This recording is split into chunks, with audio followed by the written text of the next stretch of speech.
Hey, this is Philip, and on today's bonus episode, I am bringing you my appearance on Zora Benamu's show, Hack My Age.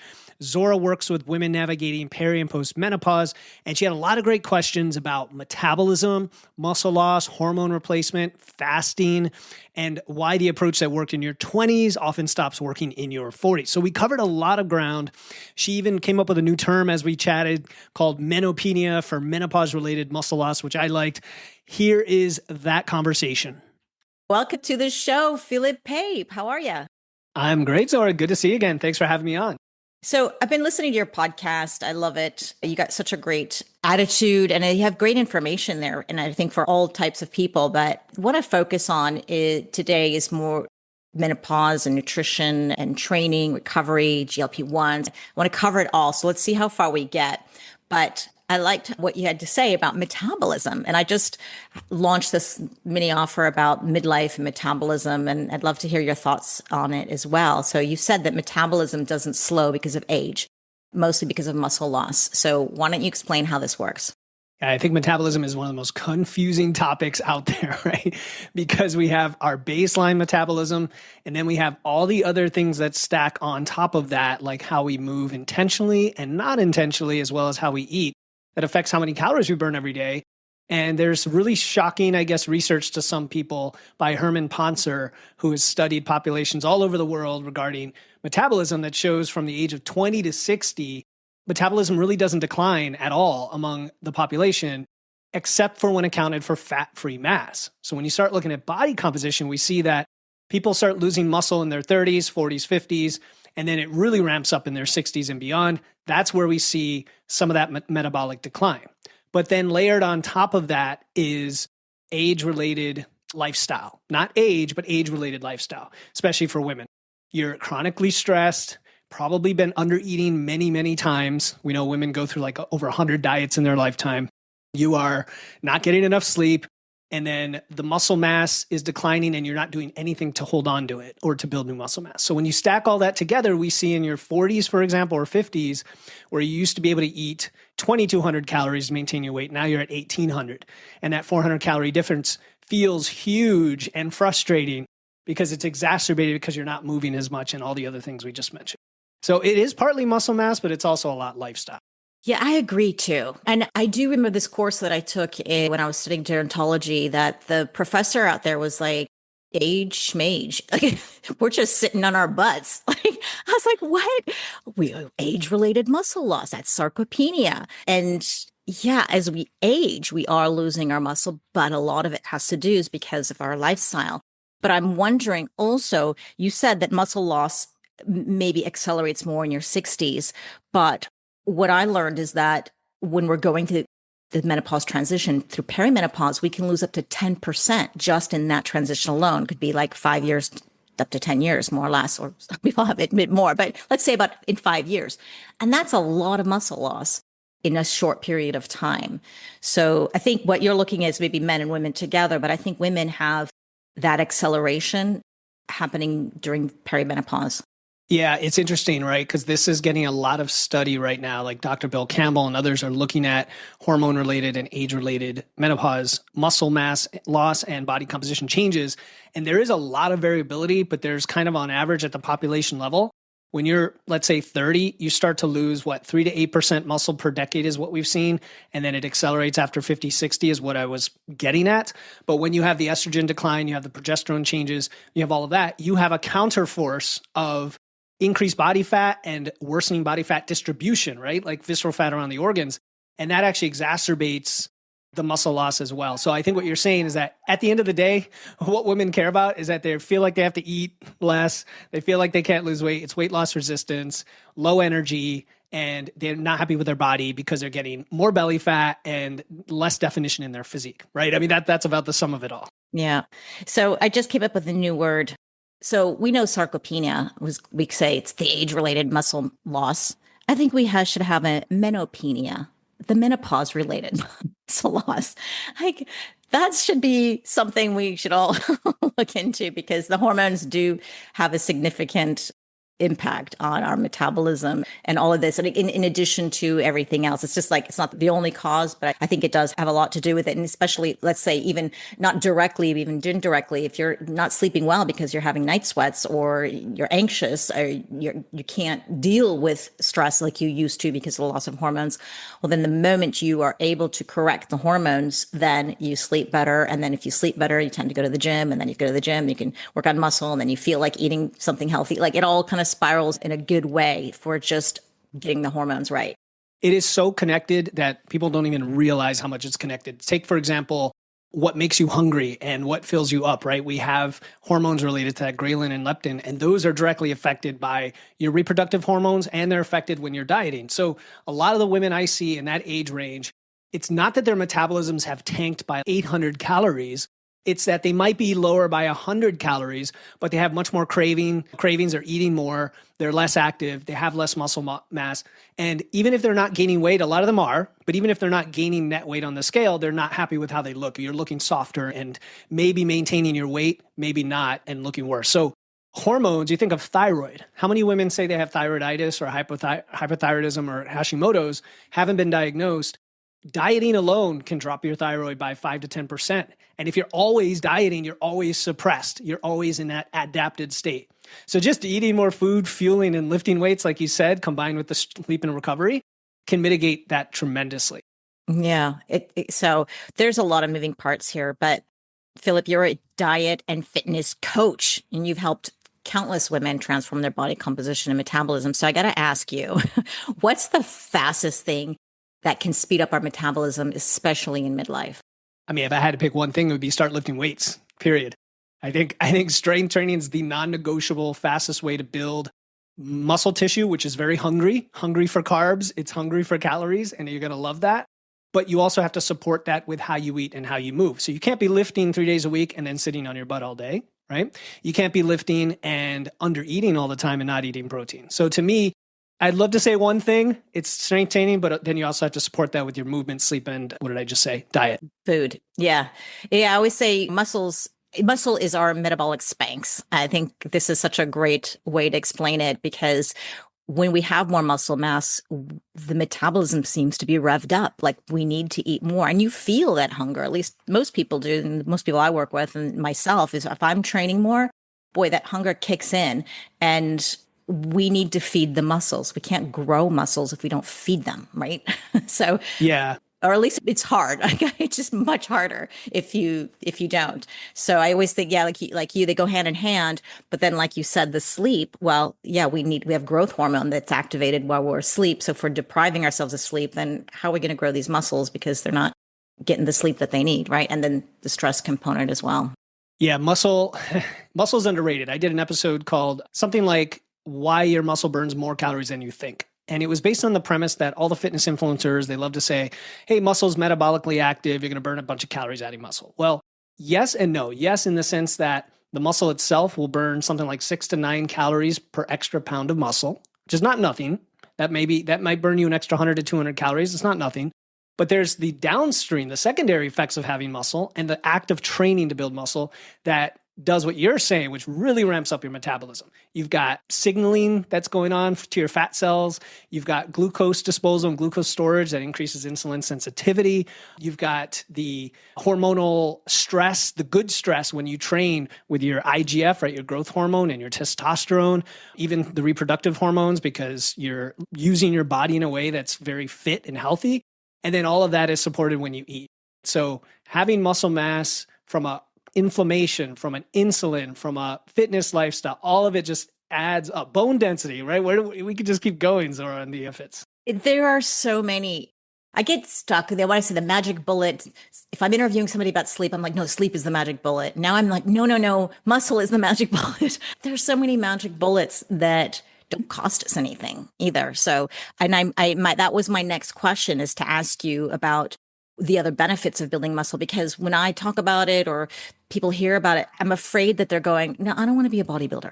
They don't even look like you. Like you can see I have muscle mass. I don't even like that look. And I try to say it's not about the way you look. It's about all the other things that you just listed.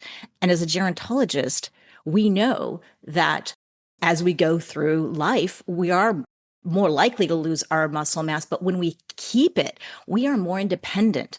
Ask any older adult what they want. They want to be independent. They don't want to have their kids take care of them. They want to be living in their own homes. But you can't live in your own home if you can't lift your groceries up the stairs and you can't take care of yourself and you can't open your jars. And this requires muscle. And it sounds kind of scary because you go, oh, well, I'll never be like that because we can't imagine ourselves when we're 70 or 80. But wait until you get there and you'll be sorry if you don't build this muscle. And again, it's just not about looks. It's about all the things that you said. And when you mentioned bones too, we got to understand that the bones are so impacted by the amount of muscle we have.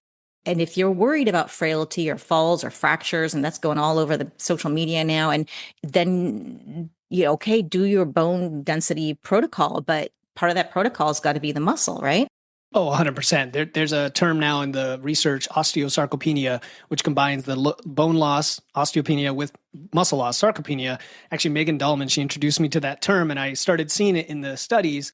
And it's the idea that our body is very systemic, right? Everything is connected. Our hormones are connected to our fat cells, to our nutrient partitioning, to our muscles, to our bones. And they all, when you improve one, it improves the other, but it improves them both beyond the sum of their parts, right? If that makes sense. So when you lift heavy, and by heavy, we can get into that. It doesn't mean you have to be a power lifter. It's just heavy enough to stimulate your muscles and your bones will get more dense. They have to. They're responding adaptively to that. And when your bones get more dense and your muscles there, they start to signal each other. And I don't even understand all the biochemistry behind it, right? There's myokines, which counteract cytokines and right inflammation and all that. But if you're concerned about frailty and you're concerned about functionality and getting off the toilet and picking up your groceries into your 80s and 90s, then that's what lifting weights is for. It doesn't have to be for looks or muscles. Women are not going to ever get big unless you're either enhanced or you're working like a beast, like an athlete. And I mean like to the extreme, you know what I mean? You're just not, because men have trouble doing that. Let me tell you, that's what I always come back to. It's very hard for men to do it. So you're going to eat more food too, and your metabolism supported, and you're just going to feel like just a badass, right? Like that's a good thing. I'm also thinking, well, men also have a hard time, and I'm guessing that's partly due to testosterone, and women have a hard time building muscle as we go through menopause because we don't have the estrogen on the board and the testosterone also goes down. So I'm wondering with your clients, because you work with so many women as well, are you seeing those who are on HRT having an easier time, or is it just kind of equal all across the board? I'm going to challenge one little thing you said, Zora, which was that women have a harder time building muscle, because I think the evidence doesn't necessarily support that. I think women can build muscle at the same rate as men far into their life, like 80s and 90s. So I just want to put that out there, right? Yeah, no, I meant harder without the hormones than it was previously with our hormones. Yeah, exactly. It might be harder for you as an individual than it was before. And all I meant by that, Zora, is a lot of women aren't even training, right? There's kind of a frailty narrative that I see that I think takes away your power, right? And it's like just lifting weights at all, you're going to add muscle that you never had. You're going to recover the muscle you've lost, no matter what. It might be at a different rate than somebody else, or it might be slower than you were when you were younger, but you probably weren't doing it when you were younger. Let's be honest. A lot of you listening haven't been lifting weights. So, but to your question about HRT, so I think of HRT as a really powerful tool when clinically and symptomatically indicated. Actual prescription of that's outside my scope of practice. But what I've learned from both men and women is that if you can spend 3 to 6 months, let's say, putting together the lifestyle component, the lifting, the movement, the sleep, the stress, whatever's important for you that are the big red flags, do it before and after with your labs, with your blood work. If you had suppressed hormones because of your adaptations and your lack of lifestyle, they may recover.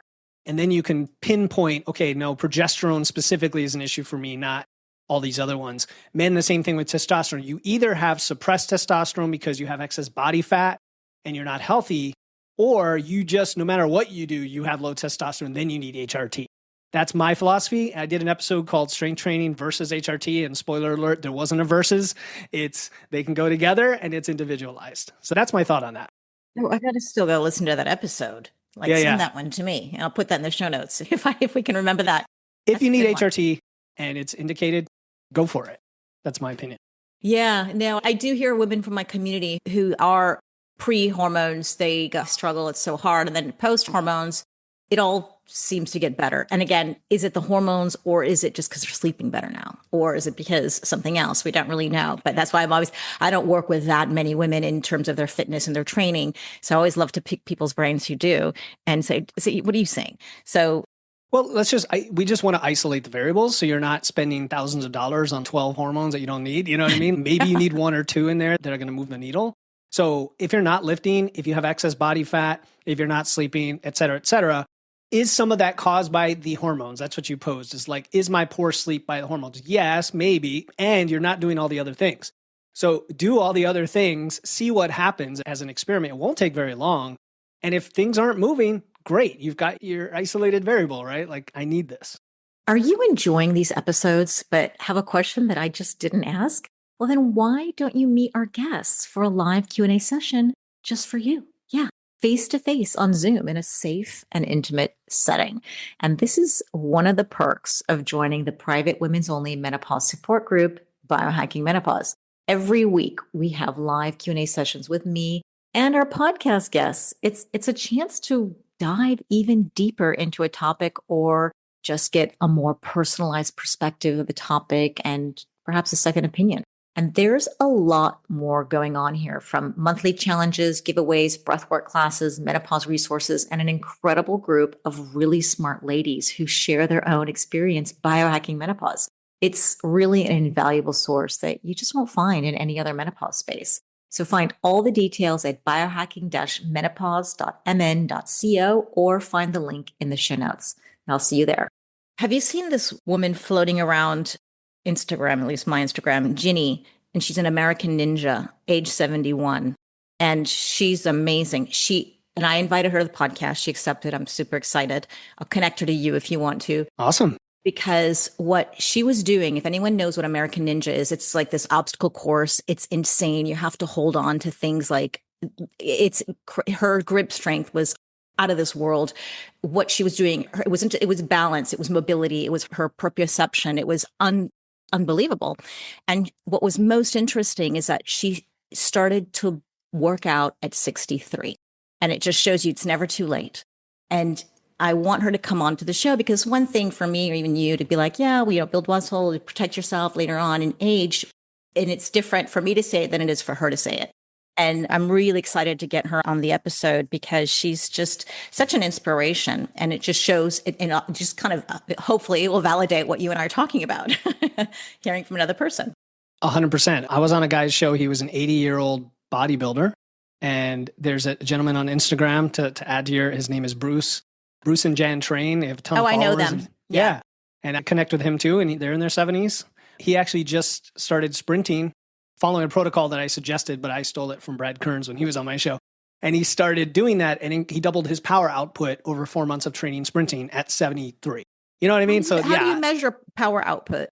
He uses a device that can measure its wattage. So it's like force over time. I don't know.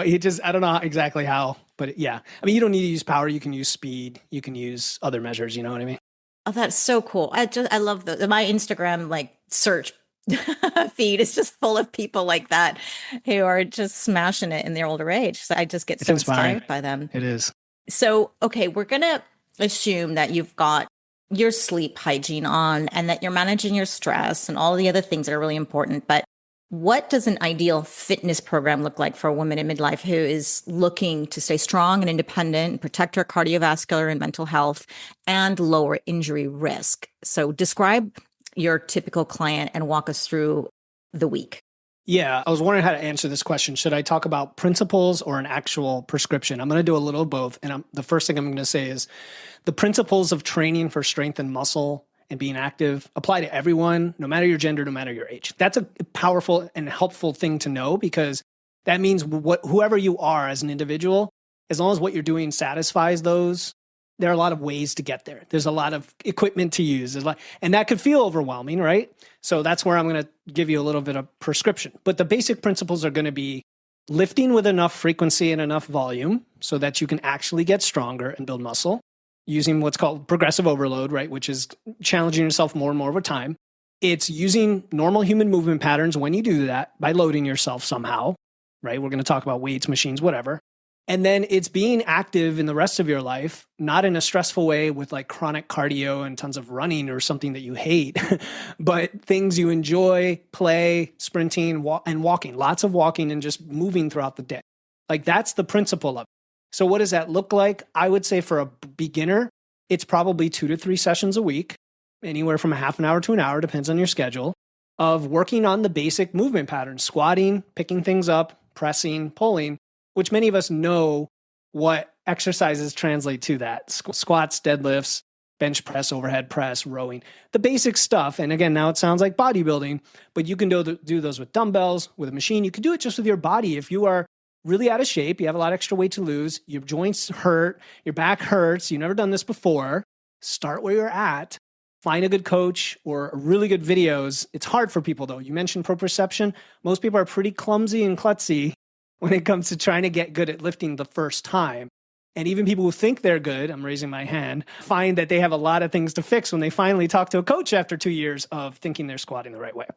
Doing those movement patterns and progressing them over time is your foundation. And then getting a lot of walking in and being active is going to complement that. Food is a different topic, but to me, they go hand in hand, but we can keep that aside. Let's stay in the fitness part first, because part of that question was lower injury risk. Because as we're getting older, I mean, I'm 55 and I don't want to get injured. I feel that it's especially when we lose our hormones. Again, this is another symptom, is that you seem to be injuring yourself more, or you have maybe loss of bone density and maybe you get a fracture. That's not as common in menopause, or in perimenopause. But I want to keep being active, but I realize that I may be putting myself at risk if I keep pushing it like I used to. So what are some things that you recommend to still get the gains and still have strength and power and muscle mass, but yet lower that injury risk? The first thing is to dispel some myths that lifting's even a cause of injury in general, because it's not. It's one of the lowest risk activities we can do in the world. Running is number one. Soccer is like number two, right? Contact sports are up there. So it's actually quite safe. And that's why I mentioned the thing about form. If you can put your body into the correct movement pattern, neutral back and correct depth and correct balance and all that, you will start where you're at, which means you may be lifting a 15-pound bar, or you might be lifting 10-pound dumbbells to start. For most people, that's going to seem like you hardly challenging yourself. So if you can do that without injury, you can then progress to heavier and heavier weights slowly. And as you do that, every time you sleep, your body is taking those amino acids, putting them into your muscle cells, making them a little bigger and stronger. Your bones are getting a little denser. Next time you go in, 10 pounds is going to feel light. 15 pounds is going to be what you push. Then the next time, 20 pounds, then 25. And you just have to push it that way. Injury comes from doing stupid things, doing it fast, not resting long enough, trying to do CrossFit type stuff when you have no training and don't know how to lift the weights. But slow and controlled lifting with focus, with mindfulness, and some coaching and support to do the right form. Once you've got this foundation, you can then progress for the rest of your life and not have to worry about that. To add to that, Zora, is a lot of people with problems of injuries, joint issues with their knees, with their elbows, back issues, they see those go away when they start lifting, because now you're getting stronger and you're supporting your spine. Yeah. And I always think that people should get, if they don't never done this before, please get a coach and some guidance. And because I wouldn't know where to, like when I first started lifting or doing exercises, I was like, I don't know. And then when I'd get a coach, he's like, you're doing it wrong. I was like, really? I feel your proprioception is off a little, like you think you're doing it right, but if somebody's looking at you, take a photo of you, they show you your form isn't right.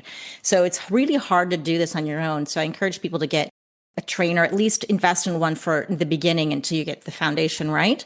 And then, progressively go on. But I'm a big fan of blood flow restriction, targeted compression training. There's many ways to say it.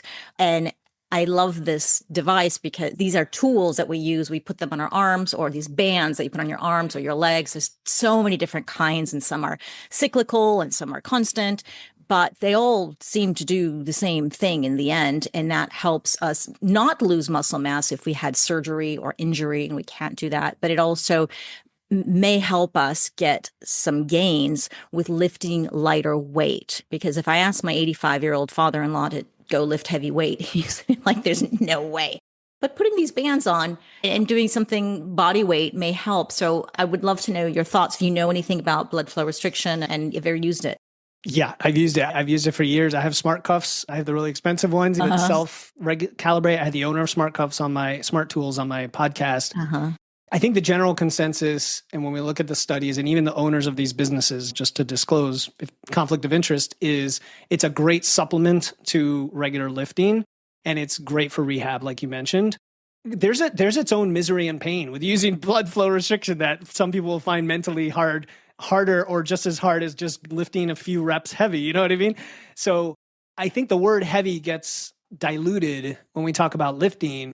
I did an episode called Strength versus Hypertrophy. It's a really good one that walks you through the whole thinking of different percentages of weight relative to your max to show you that if you just want to build muscle, you got a wide range of load such that you can lift as little as 35% of your maximum, which is like 20, 25 reps. Or you can do really heavy up to 80, 90% where you're down to doubles or triples. So I don't want people to get scared by the idea of lifting heavy. You can definitely lift moderate 8 to 12, 12 to 15 reps, make tremendous gains. And then blood flow restriction is a nice supplement. And, if you like it, it's great for a really wicked pump as a finisher as well, and doing isolation work too.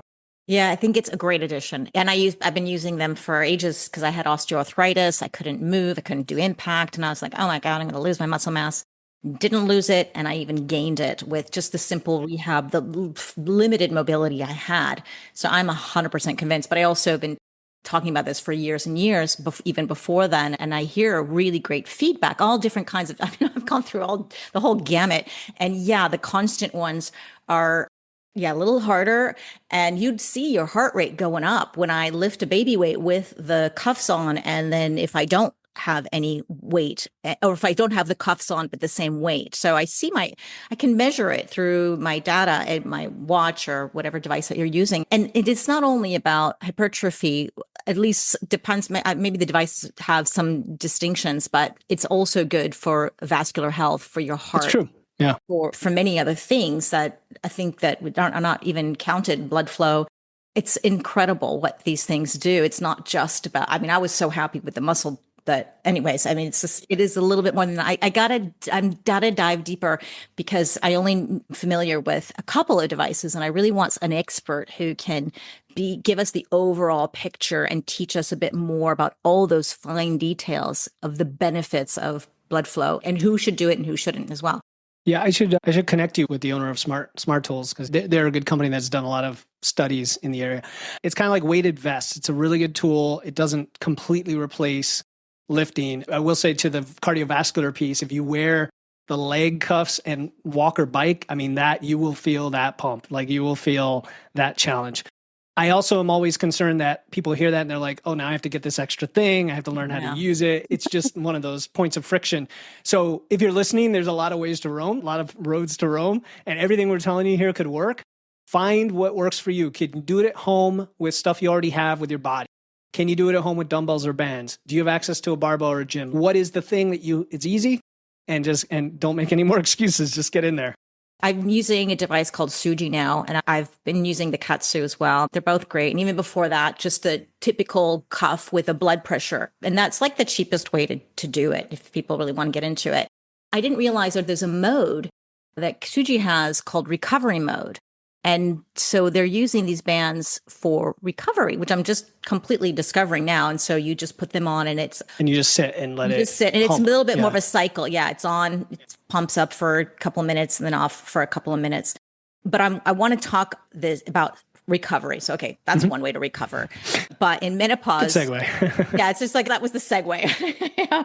But I want to talk about recovery because in menopause, we seem to need a little bit more time to recover. At least I'm seeing this, and people in my community are seeing this, where we say, oh, just one day, boom, we're off to the races again. And now we're like, oof, I think I need 2 days or maybe even more. So what are your top strategies to support better recovery in between workouts? We can't stop mentioning sleep, but sleep specifically would be not just the hours of sleep, because everybody's like, oh God, there he goes again, get 8 hours of sleep. No.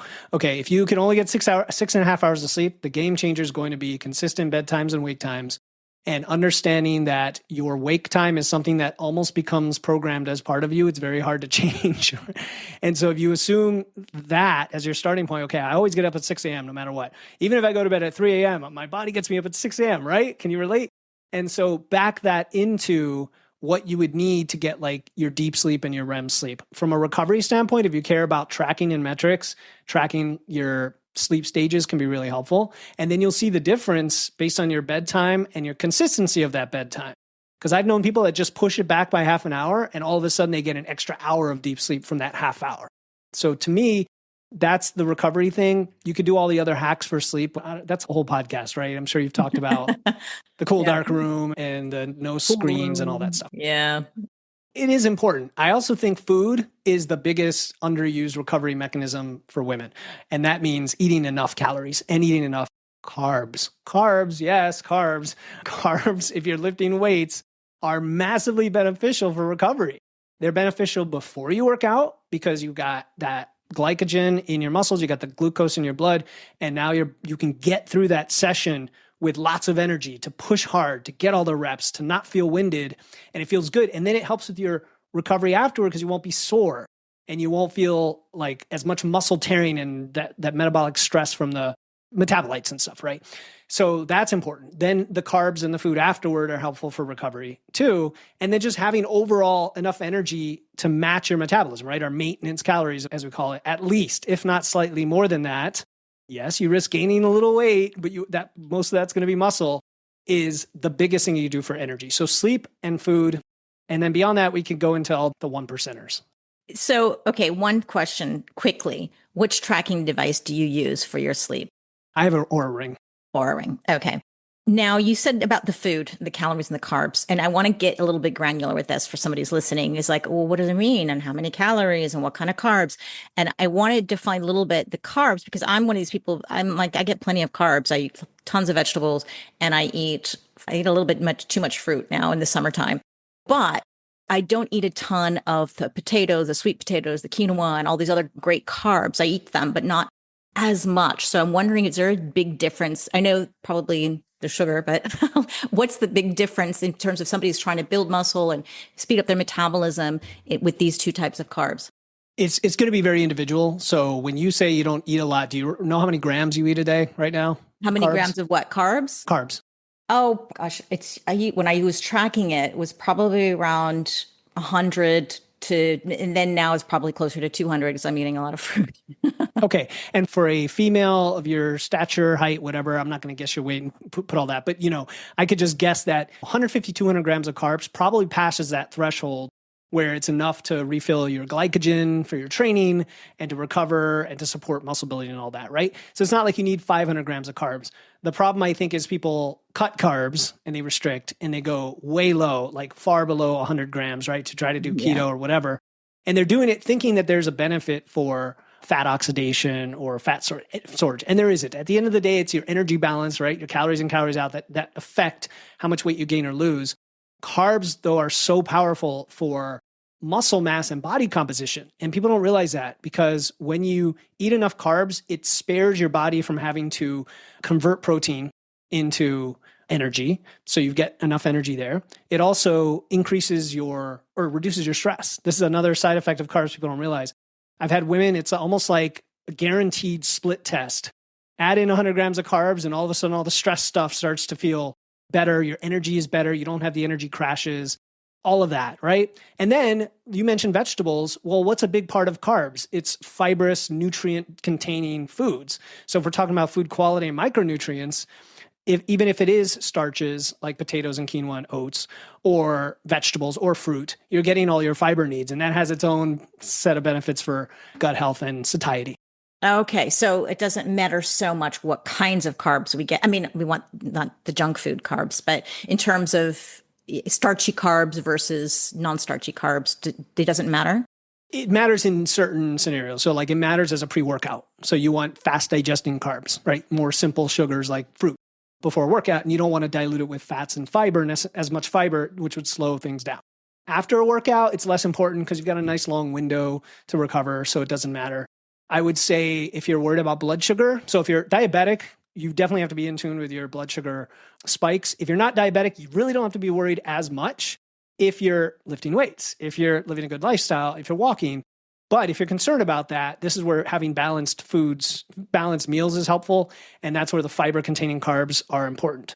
Now, potatoes. they're the highest satiety food on the planet. Like people don't realize that.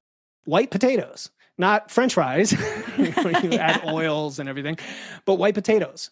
So it doesn't matter, no, but I think nutrient density, quality, and whether you're training are variables. Okay, good. Yeah, for muscle, yeah, probably not. But I would like to keep those starchy carbs at night. I eat them more towards bedtime because I feel like, Helps us sleep. should make me sleepy. They should keep my blood sugar more regulated in the evening. Yeah. I'm now doing the blood sugar monitor. I'm doing the Ultra Human. I don't know if you know Ultra Human. It's like the Aura, but I'm testing out their thing. And yeah, I notice if I need lentils plus olive oil before I go to bed, like right before I go to bed. They always say we should leave 3 hours in between. And I realized for me, I learned that a long time ago with other experiments that I should not be doing that because I go so hypoglycemic when I leave too much time. And I usually go for a walk after dinner and I just like, pooh, my blood sugar is too low. So I realized my best blood sugar balance will be eating something right before bed. Crazy. Well, and that's the importance of tracking these things and your biofeedback and experimenting by changing one thing at a time. You and I were joking, I think, before we started recording about how AI can give you all these answers to your questions, but they can't give you the answer for you necessarily unless you're able to really give it a lot of context and know what to tell it. But I'm telling it. I'm telling it. You're telling everything. it. Yeah. Her name's Sheila. Sheila. Okay. So yeah, exactly. Coach. I love Crazy. it. Yeah. So meal timing is a huge aspect because I know we have people fasting. That's another topic we could get into. People trying to play with different feeding windows. People work out in the morning, first thing, right after they take thyroid meds. How the heck do I eat? There's all these individual scenarios and there's not a right answer. It's for everyone. There's a right answer for you. And so like your lentil and fat thing is a solution for good blood sugar management and sleep. Right? Somebody else, it might keep them up. It might keep them waking up in the middle of the night and feeling stressed. So, yeah. It is so individual and it's hard to remember everything. That's why I like AI. Like remember this or remember what my context. Dutch tests say. I can't even remember anymore. But I think some of these apps like the Ultra Human are using artificial intelligence to help you remember some of these things and remind you, hey, you plugged in that you ate lentils and olive oil before bed and that was really good. And today you didn't do it. You used taurine or I don't know, did some other hack. Didn't work as well. So maybe this is the future as well. We'll get a little easier in terms of trying to pick out what are those levers, because when we're doing these little experiments, honestly, we don't really know. Is it the lentils or is it because, I don't know, I did something else that day that impacted it? It could, there's just too many variables, but maybe in the future we'll have a better time with this or it'll get a little bit easier to weed those things out. Personally, to personalize it. Yeah. And I'm a big fan of all the biohacking in the data. And at the same time, I know some people who listen, depending on what podcast it is, want to major in the minors, right? As they say, they want to go straight to those solutions before they're just eating enough protein, right? So I always like to say, what's your hierarchy? What's your level 1, 2, 3? If your level 1 is you're sleeping 5 hours a night, you're eating 40 grams of protein. Well, right there, I can tell you, don't worry about the other stuff just yet. And then when you get all that dialed in, start looking at the other metrics. That's my philosophy on it. As I was listening to your podcast, you've been lately doing a lot of episodes on GLP-1s. These are those weight loss peptides that everybody's hearing about. And I don't know, I think I heard a stat, I don't know, so you or somebody else, like 1 in 7 Americans are now on some kind of peptide to lose weight. And so a lot of people are using it. And I'm wondering, I myself, I kind of know your stance on it, but I'd love you to share a little bit what you're seeing with your community and what your thoughts are. But targeted to women going through this perimenopause and menopause transition.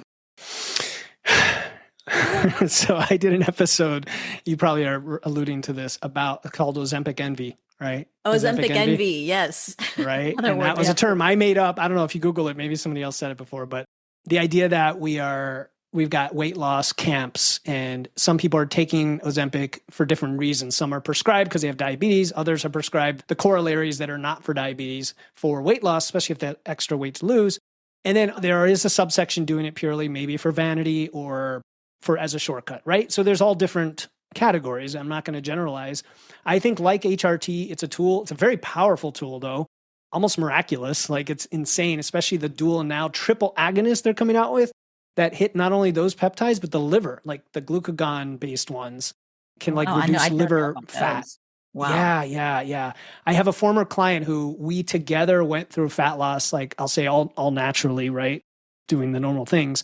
And then later on, he decided to do a research experiment with Eli Lilly as a participant for the new triple agonist. And he lost weight. He lost like 4 pounds a week over like 12, like it was extremely rapid. Now he lifts weights, he's doing the right things, but he said he did like a body composition analysis and a liver test, and like his fatty liver dropped precipitously. It's crazy, right? So, But how do we know? Because he's lifting weights too. Like, how much of the impact? Because he lost so much. It was rapid weight loss, but probably because he was doing the two things at the same time.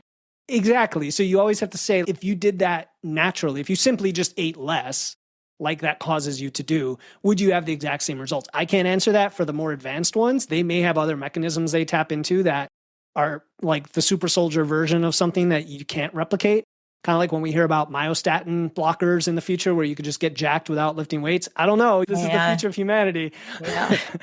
But your question is, what do I think about them? I think if you need a tool and you're willing to put in the work to address the lifestyle root causes, and the tool enables you to get rid of something that prevents that, it can be helpful. Like the food noise, the brain-related genetics that lead to appetite dysfunction, people who've yo-yo dieted many times in their life, some of them just so struggle with emotional eating and binge eating.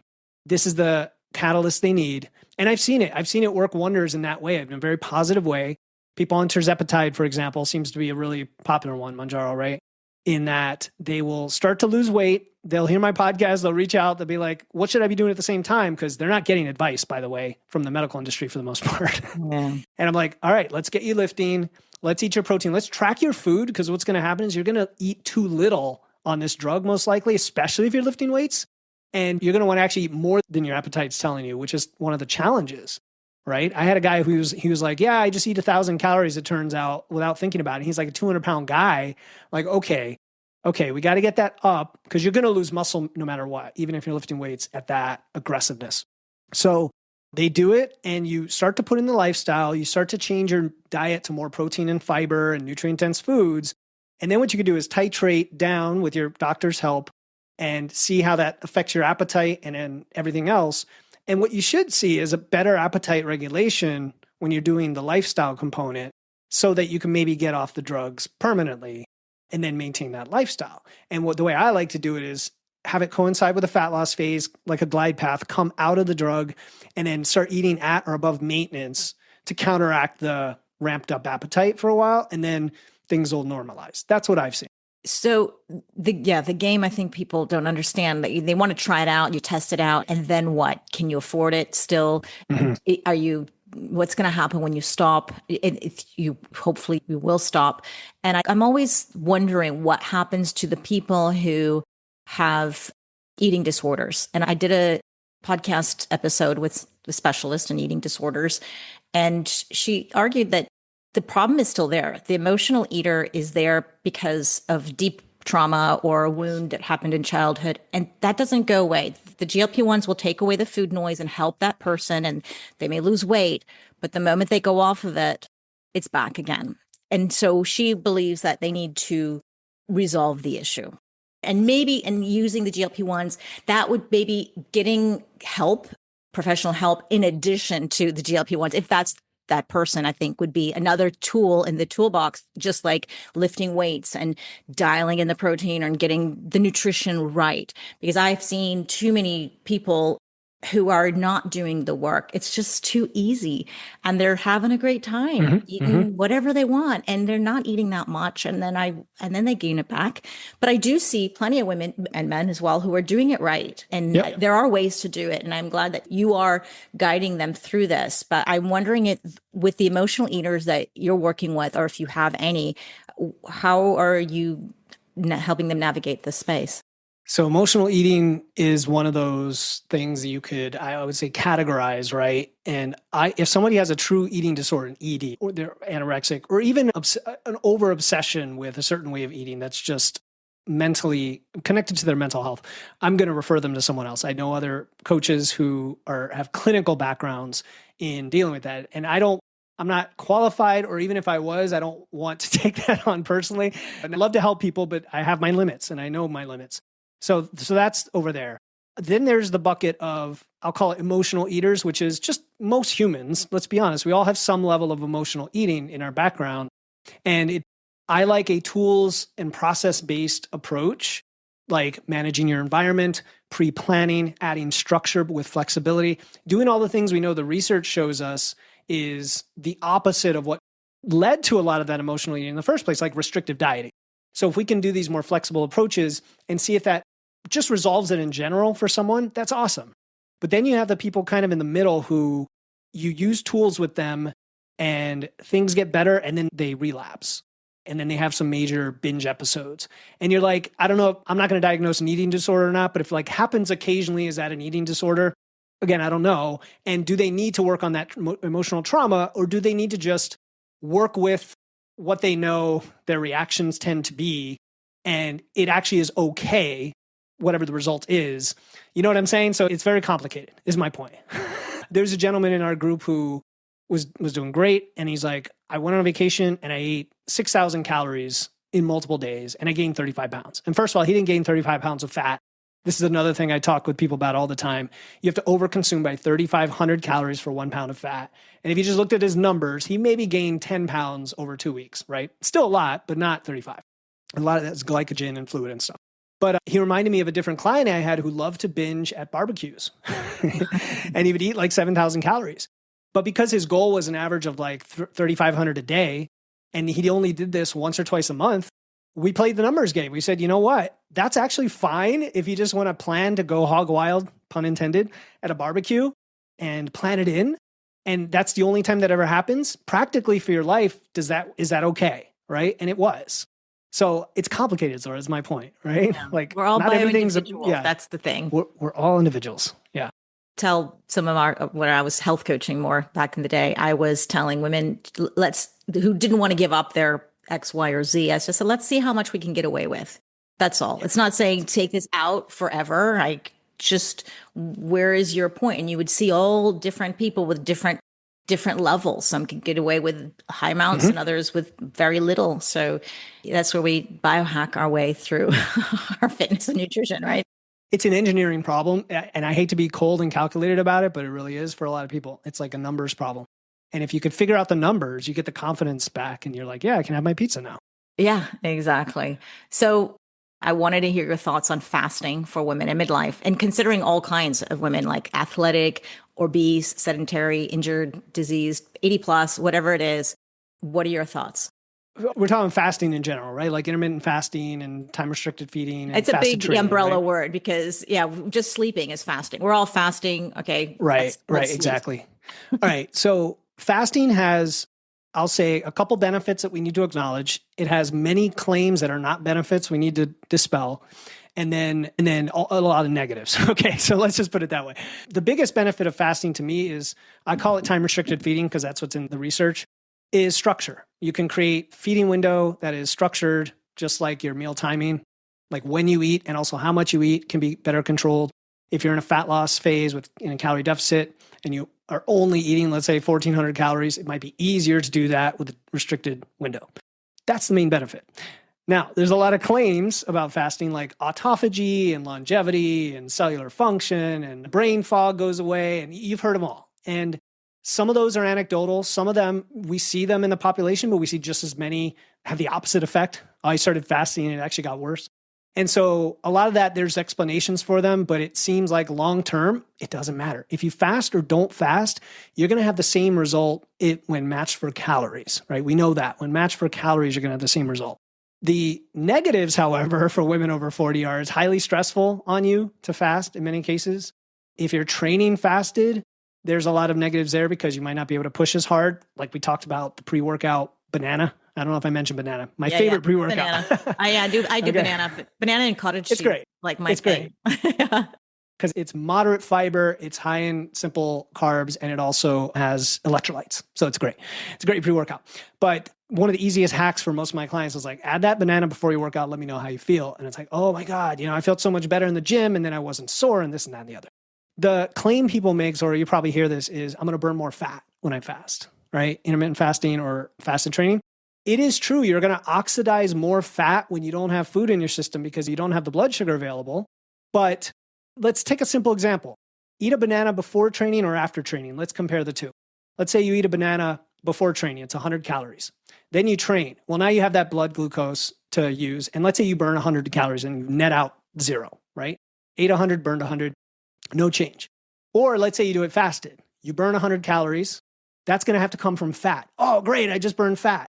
Well, now you're going to eat that 100-calorie banana afterward, and it's going to get stored as fat. It's going to get converted from carbs to fat. So at the end of the day, it nets out, doesn't it? People on keto, ketones, fat burning and all that, are burning a lot more fat. They're eating a lot more fat.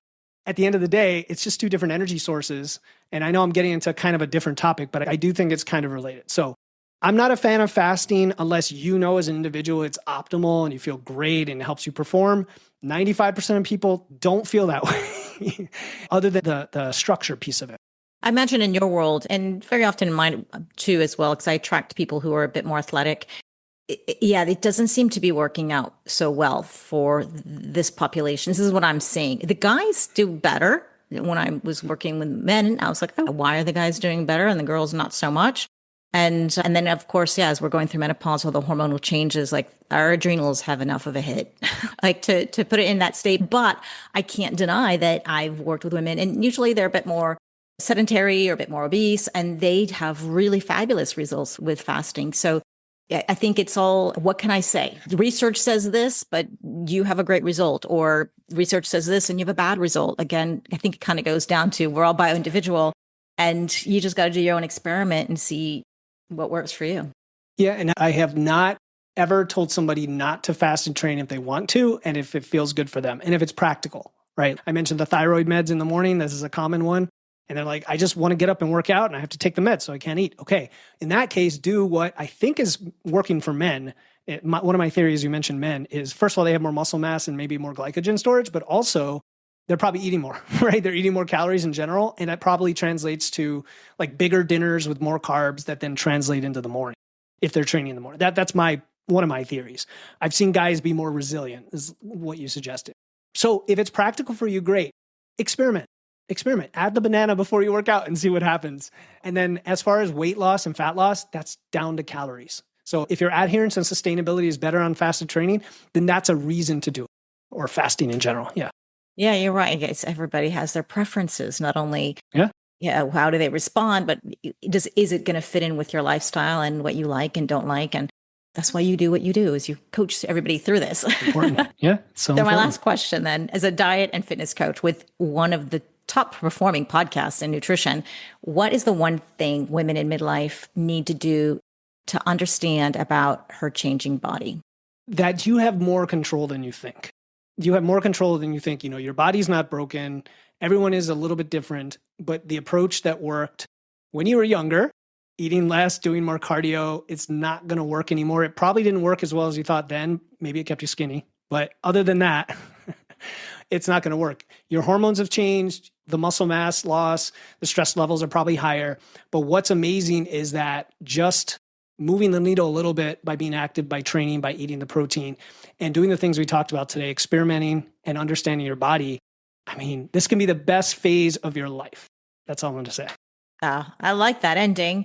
It should be the best years of your life, and we can make it that way. There's plenty of women who are smashing it and showing it. So I am going to have links to that amazing podcast, Wits and Weights, in the show notes. And you got a menopause fat loss over 40 guide, which is cool. I can't believe I didn't open that. I usually open all of these things, and I'll have to go do that myself. And then you have a strength training for hormone health. And I'll have a link to your Instagram, which is Wits and Weights. And wow, thank you so much, Philip, for all your knowledge. All right, that was my conversation with Zora. If you want to check out her show, it's called Hack My Age. I'll link to it in the show notes. And I do have a quick question for you. I'm trying these bonus replay episodes to give you a little more content without adding to my production load and filling in a space where we wouldn't have an episode anyway. So I want to know, do you enjoy these particular style of episode? Would you rather hear more guest appearances like this one, or something else? Whether it's Q&A, any other deep dives, any other types of bonus content besides what you're already getting 3 times a week. I'd love you to leave a review on Apple Podcasts and tell me what you think there. 5 stars would be very much appreciated because reviews help the show reach more people who need this message and understand what we talk about. And then I read these to hear what's landing and what you want to hear more of. And I like to give shout outs as well. Thank you so much for listening, and I will talk to you next time.